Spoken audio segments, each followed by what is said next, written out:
Hello, my name is Noir. I'm the protector of the system, or one of the protectors.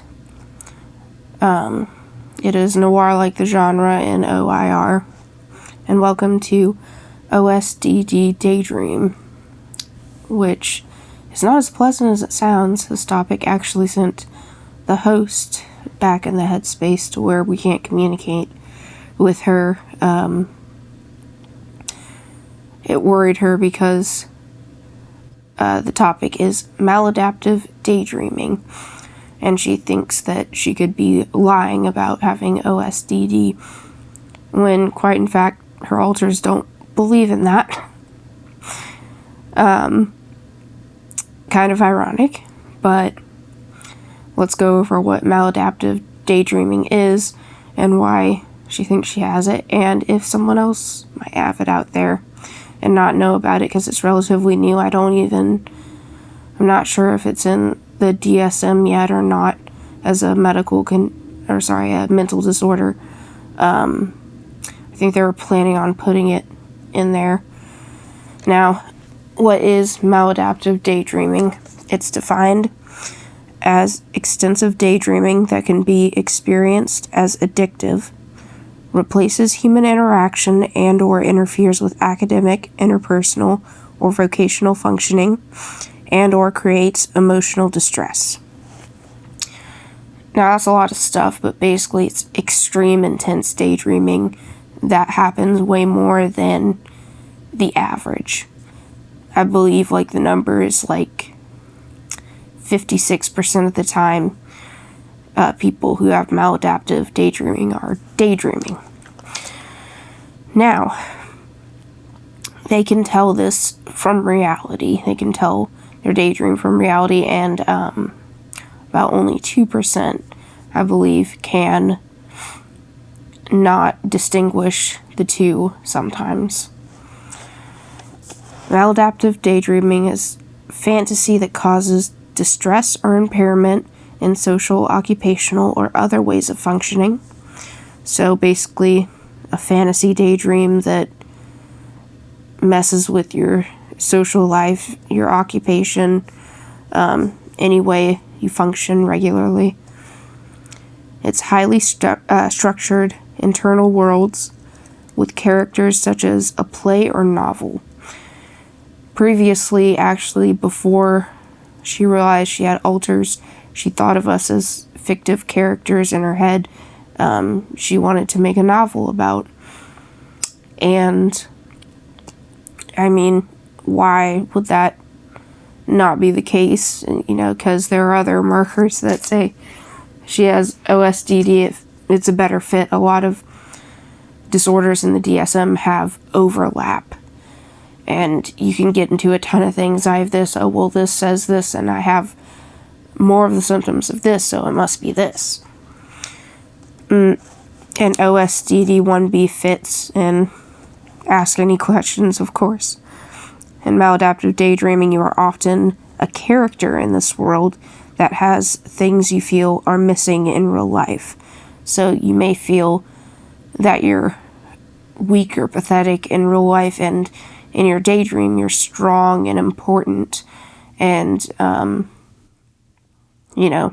maybe you don't feel like you have social skills, but you have social skills in your daydream.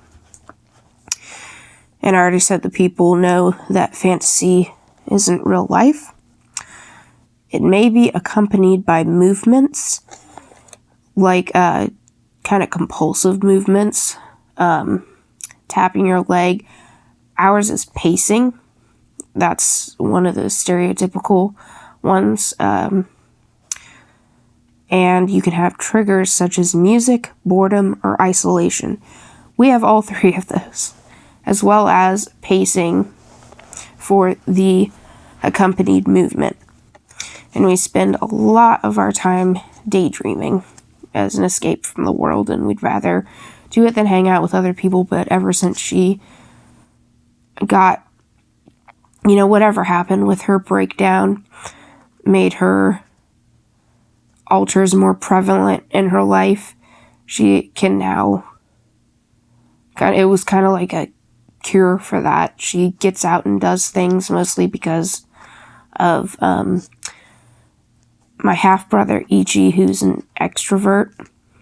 She can have a really good time with him when he's happy. It's just when he's mad, he throws tantrums. But anyway, that's just a, tip of the iceberg, a little bit about maladaptive daydreaming. And I think you can kind of see how it gets confused with OSDD, characters with,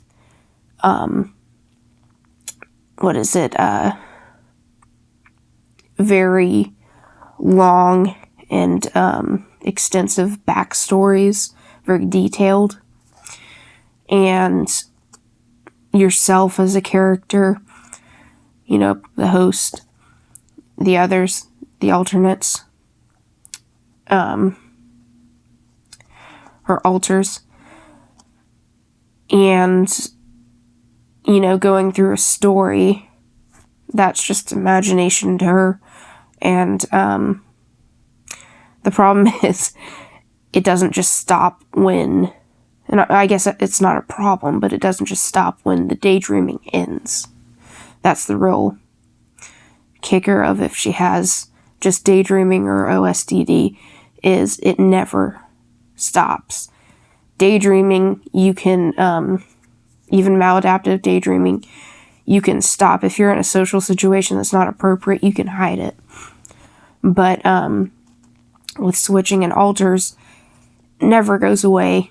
Real life and daydreaming never stops. So, I know that sounds kind of grim, but that's actually my nickname, Grim. I bet you wonder why. Anyway, that's this video. I wanted to keep it short, as well as say that my brother Ichi dropped a video that he even put in the description would make the alter conduit, which is the host, uncomfortable. And the reason we're not taking it down is because, even if it's uncomfortable for some people, we need all the alters to be able to express themselves and to be happy where they are, because we're all sharing one body, which can be just a mess. And especially because all their alters are male. So he gets to express himself, and she's not taking it down. She has, as I feel, a very mature view of the situation, to where she's like, if one of your loved ones, if your mother, father, brother made a YouTube video that you felt embarrassed themselves, on it, but they were just so happy that they made it and relieved and grateful, to be able to make it, would you just go up and delete it? Because, hey, that's probably going to embarrass you. I mean, if it were something really bad, like white power kind of thing, I could see that, but we're not getting into that stuff. We're just getting into regular old, your hair looks weird, you're saying weird things. That's more of go back to Tumblr or Wattpad and make a freaking erotica story.